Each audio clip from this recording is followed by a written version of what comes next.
Whenever you're ready.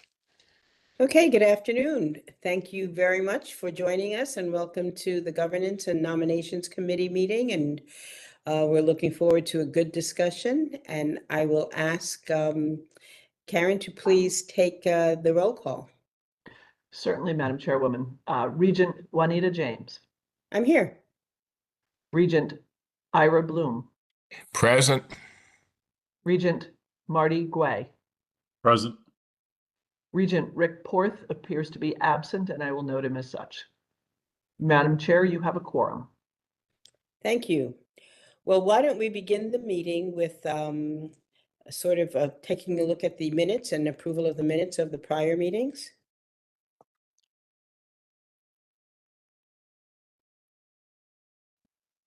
Can I get a motion to approve? So moved.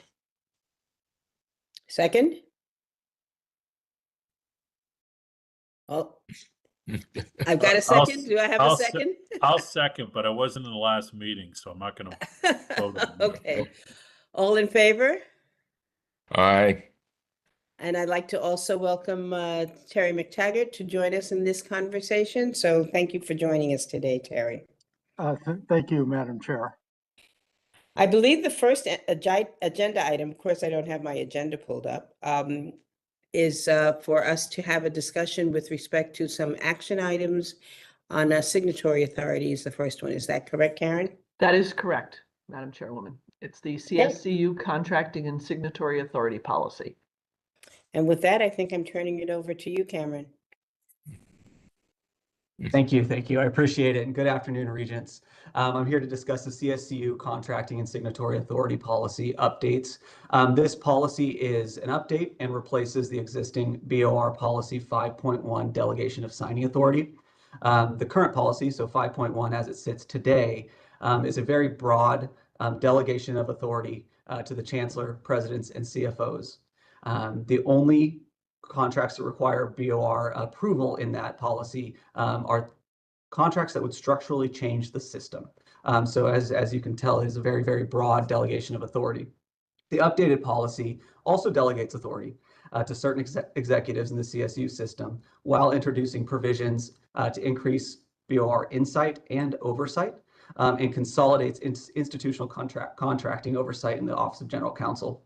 So I'm just going to give a couple highlights of provisions, and I'm happy to answer any questions you may have.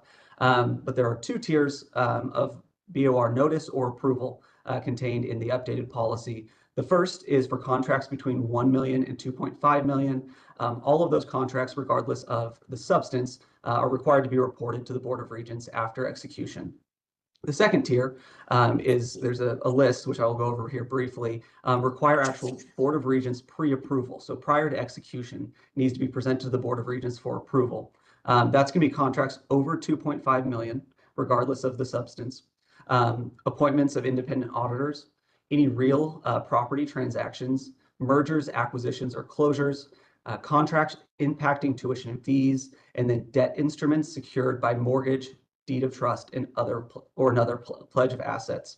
So that is where we're really expanding the board's role in our contracting, throughout the system. The second really big part of this policy is the general counsel oversight. Currently, this is being managed at different institutions differently. So to manage redelegation of signatory authority, the general counsel now has an explicit role in that. They are required to establish procedures related to contracting and the redelegation. There's also provisions that require annual posting and sharing of the redelegations so that the Board of Regents is aware of all of the individuals in the system who have signatory authority and what their limits are and the subject matter that they're able to sign documents for. The policy has been reviewed by the Chancellor, the presidents of the institutions, the system office executive staff, system office and institutional procurement leads, institutional CFOs, policy committee presidential designees, policy committee system office designees, compliance, and general counsel. And with that, I'll take any questions you may have. So Cameron, do we have any questions for Cameron with respect to this signatory policy? Because I have a question if none of my colleagues do. Often when we change policies or try to streamline procedures, there are some unintended consequences or inadvertent delays in process. Have we had an opportunity? I am very happy to see that it has been approved and reviewed by the chancellor as well as the presidents.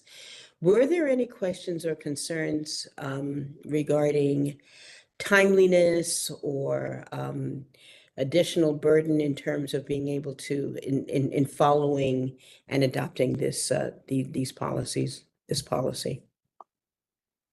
There were, and so all substantive feedback was incorporated into the draft that's before you today. So we've addressed, the concerns that were raised. Largely, they were in the facilities space. And so you'll notice some specific provisions related to facilities.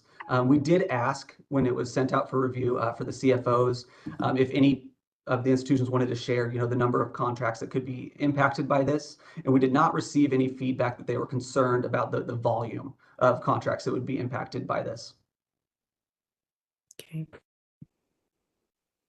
Do any of the other regents have any questions or comments or concerns?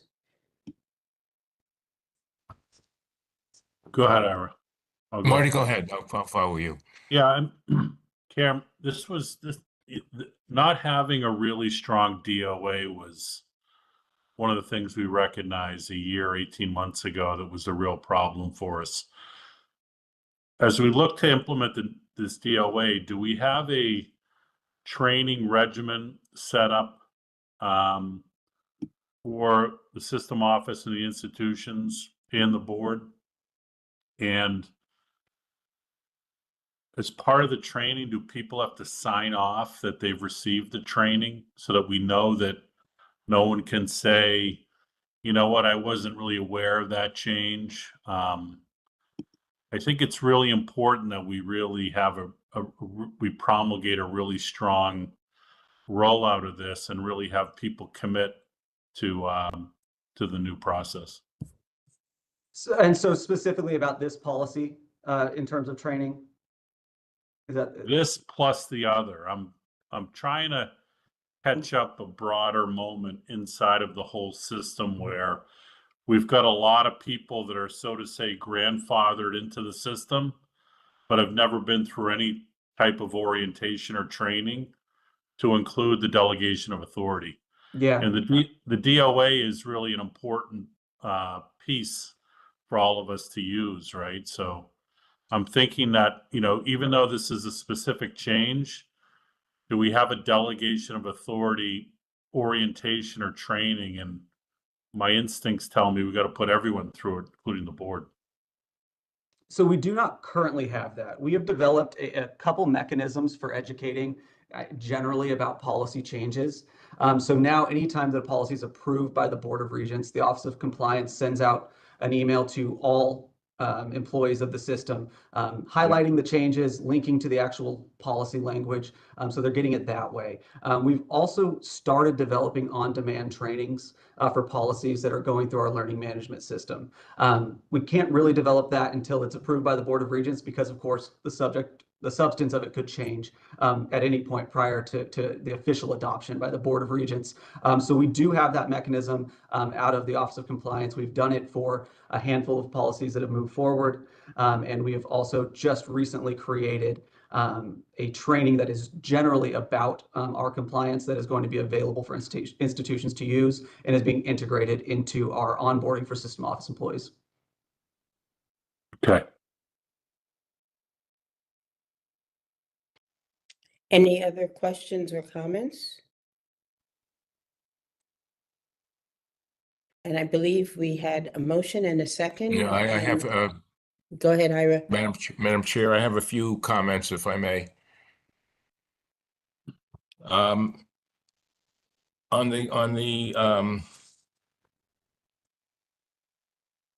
the second page where we talk about contract value and value, we had a contract, I guess 2 years back, involving the bookstore at a campus in the eastern part of the state, which will remain nameless. for the purposes of this conversation. In the contract value statement on the second page, should we include tuition and fee waivers? Tuition and fee waivers have an actual cost in revenues that we don't realize. When we had that kerfuffle, if I may, at this unnamed campus, there was a question of what policy applied to that, and that actually had a fairly substantial value when you added up all the time and permutation. So I guess one of the things I would wonder about is adding tuition and fee waivers to the second page contract values, including all committed payments, blah, blah, blah, recurring charges, and at the end, and tuition and fee waivers, and the same thing in the value section lower down on that page. So I guess the question I'm raising is, should we include tuition and fee waivers as part of this under this contract policy? So currently they're incorporated in a different section regardless of value. So in G6, the board requires a pre-approval for any contracts impacting tuition and fees, which would include waivers. Pre-approval. Correct. Okay. And that's something we didn't have at the time, at the earlier time. Correct. Yeah. So the current version really doesn't have any of that retention that you're seeing in this policy. Okay. On the next page, where we talk about what CSCU employees and their public officials are prohibited from initiating, this is toward the bottom of the following page, signing contracts. All individuals involved in review and approval of execution of a contract, including owners and authorized signatories, must act in a manner consistent with the laws of Connecticut. And I would add, since we're making a point here, and their fiduciary responsibilities. And where exactly is that? I just want to make a note so we can get that added for If you. you go down, it's under general provisions 3A on the second page of that. And the paragraph begins, CSU employees and public officials are prohibited from initiating. Yep, I see that. And you said you wanted to add explicitly language regarding fiduciary duty? In other words, they're required to, all individuals involved in review of execution, including contract owners and authorized signatories, must act in a manner consistent with the laws, blah, blah, blah, and their fiduciary responsibilities. Yes. You can add that in.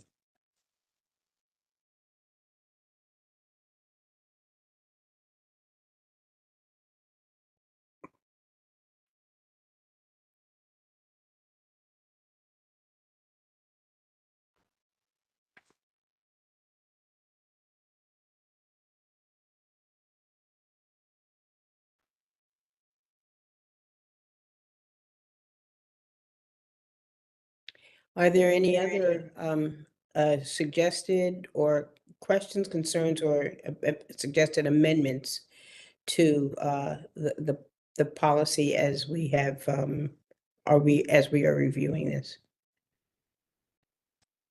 Well, I would add that suggestion as an amendment As an to amendment? that, as an amendment, unless there's some reason not to. I mean, unless there's some. Okay. I think that makes sense You to have do that? it in the motion as amended by, Yeah, because that is the only Suggested. amendment. I think the first question was addressed in the overall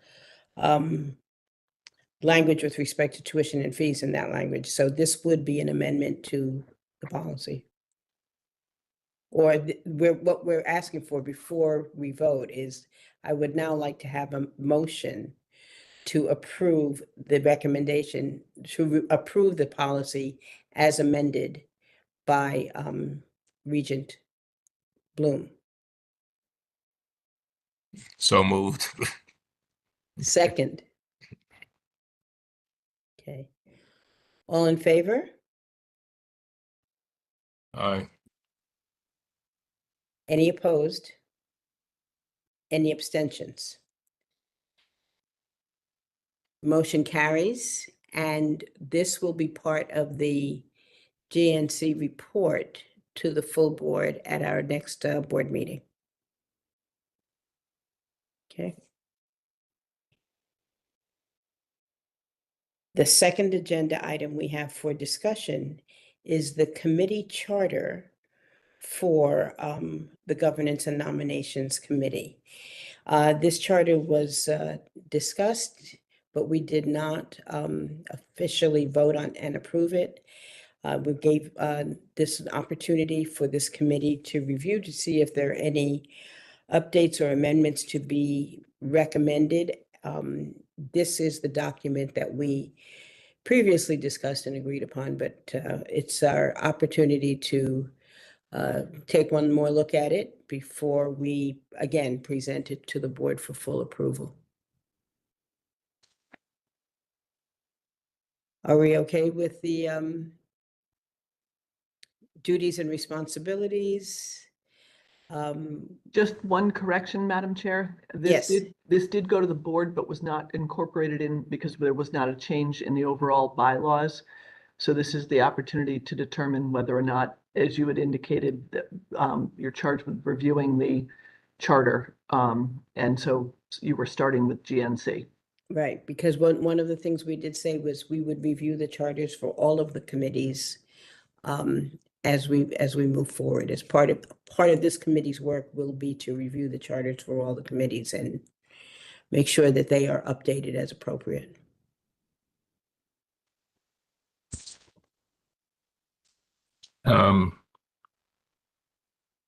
Do we want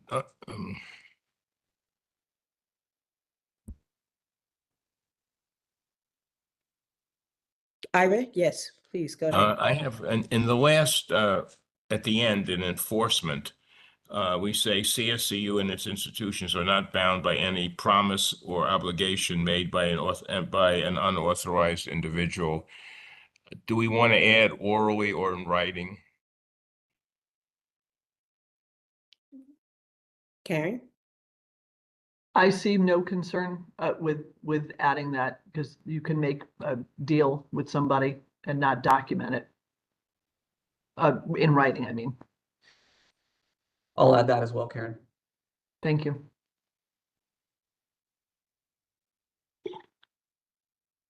We are talking about the charter, correct? We are talking about the charter. Ira, can I ask you a question? Yep.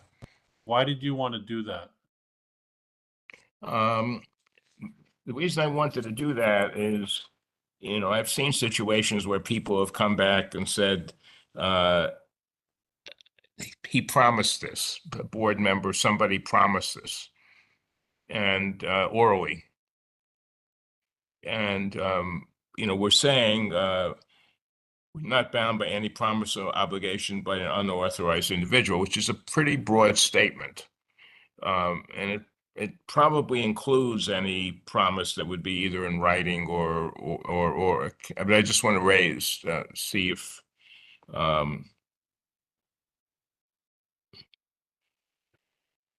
Yeah, I don't dislike your, I just want to know what your thinking is, why you suggest that. I want to cabin any unauthorized promises in whatever form they take. Yeah. This may already do that. I would leave that. It's a question I'm raising. I'm not necessarily.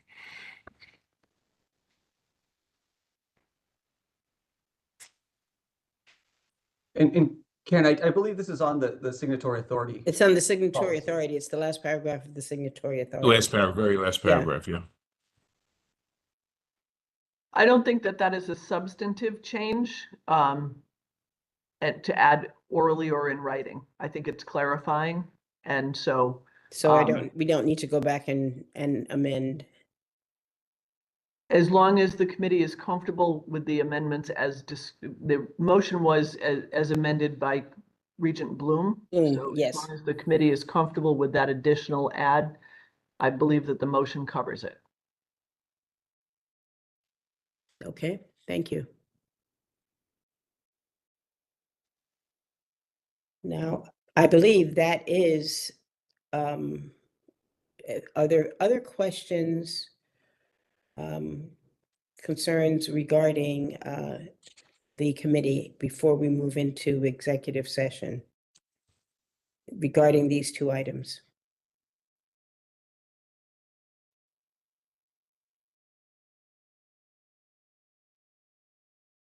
Okay. Ira, your hand is still up, is that? Oh, I'm sorry. I Okay. apologize. All That right. was not intended.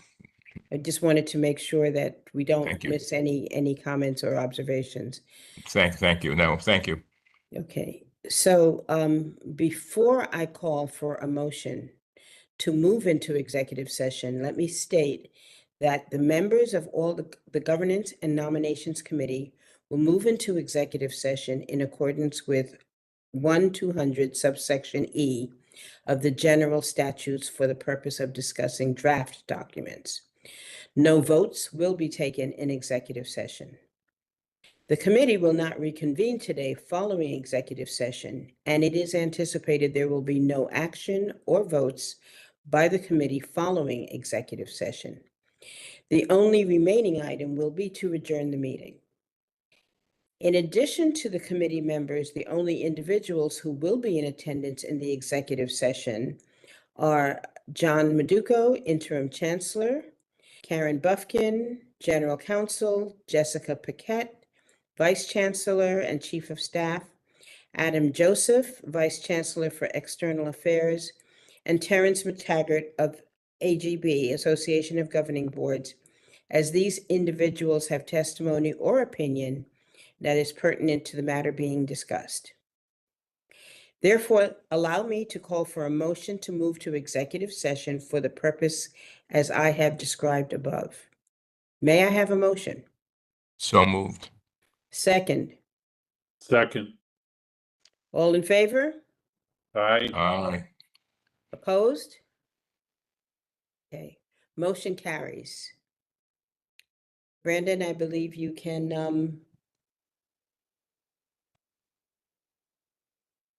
are you still there?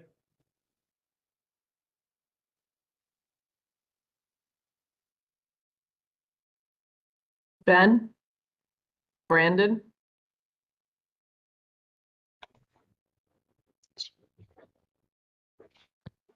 Ben helping us today. Let me see if I can flag him.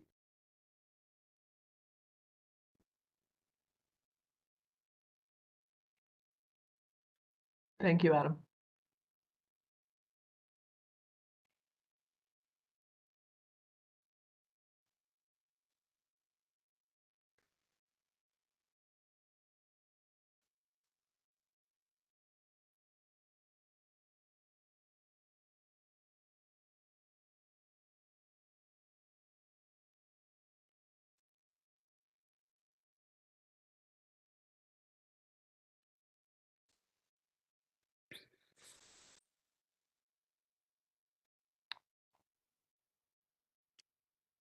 The Okay. YouTube feed is cut, folks.